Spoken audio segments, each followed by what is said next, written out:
Hello guys, કેમ છો બધા? જય માતાજી, જય મહાદેવ. સ્વાગત છે તમારું આજના ન્યૂ વ્લોગમાં. તો જો મમ્મી આજે બનાવવાના છે છોલે ભટુરે. તો અત્યારે એ ભટુરાનો લોટ બાંધવા આવી ગયા છે અને મમ્મી ભટુરાનો લોટ બાંધે છે. અને હવે જો ભટુરાનો લોટ બંધાઈ ગયો અને હા તો ગ્રેવીનું છે ને સુધારવા બેસી ગયા છે ને હવે ટમેટા ને કાંદા ને એવું બધું સુધારી નાખવાના જ છે. તો બસ આવી રીતે મારા વ્લોગમાં બન્યા રહેજો અને જોયા કરો.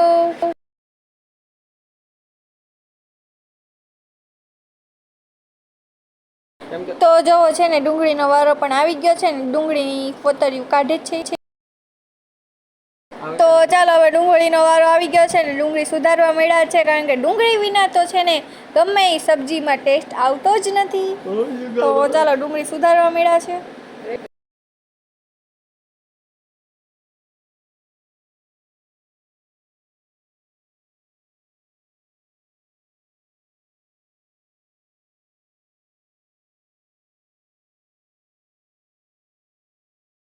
તો જો હવે ગ્રેવી માટે થોડીક સિંગ, મસાલા સિંગ, ખારી સિંગ અને મસાલા ફાફડી લઈ લીધી છે, એટલે ગ્રેવી થોડીક મસ્તીની ઘાટી થઈ જાય. અને ટમેટા ને કાંદા. તો હવે ચાલો મમ્મી ગ્રેવી બનાવી નાખે. તમે એન્ડ સુધી બન્યા રહેજો ને વિડીયો કેવો લાગે કમેન્ટમાં કહી દેજો.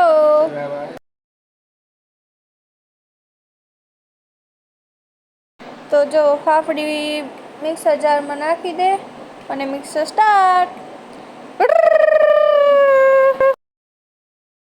તો ફાઇનલી મમ્મીએ ગેસ ચાલુ કરી દીધો છે.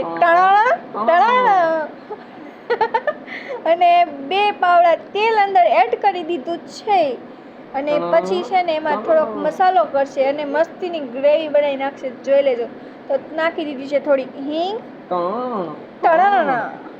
અને થોડુંક નાખી દીધું છે લસણ. હવે કકડી જાય એટલે થોડીક નાખી દેવાની છે ગ્રેવી.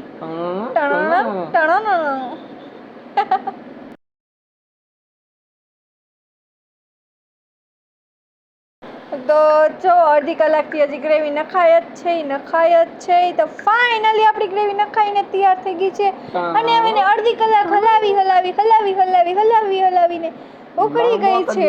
અને હવે આપણે એમાં નાખી દીધી છે થોડીક હળદર, મરચું, હજી લાલ મરચું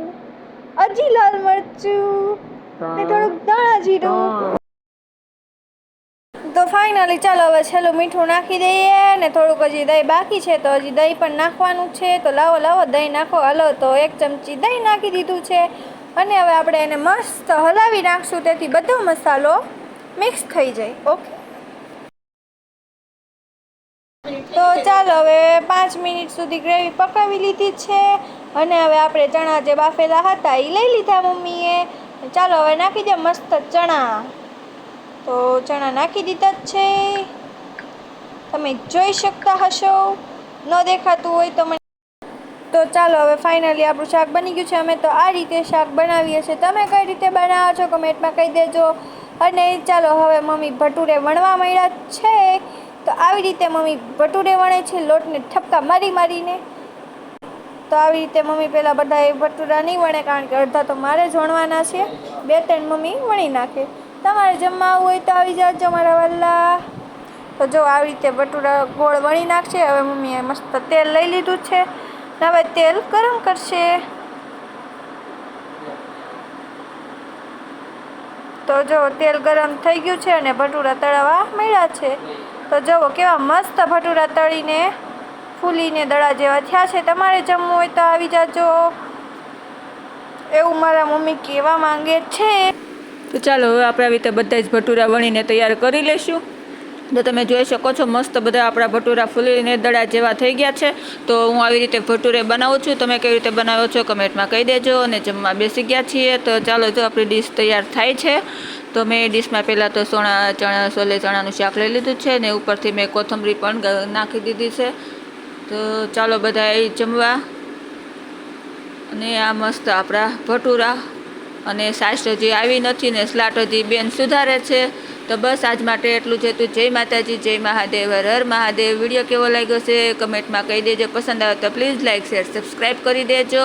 અને ચાલો ટેસ્ટ કરીને બતાવી દો. બસ આજ માટે એટલું જ હતું. કાલે ફરી મળીશું નવા વિડીયોમાં નવી આઈટમ સાથે. તો ત્યાં સુધી બાય. મસ્ત બન્યા છે છોલે ભટુરે. આપણે આલો ખાવા.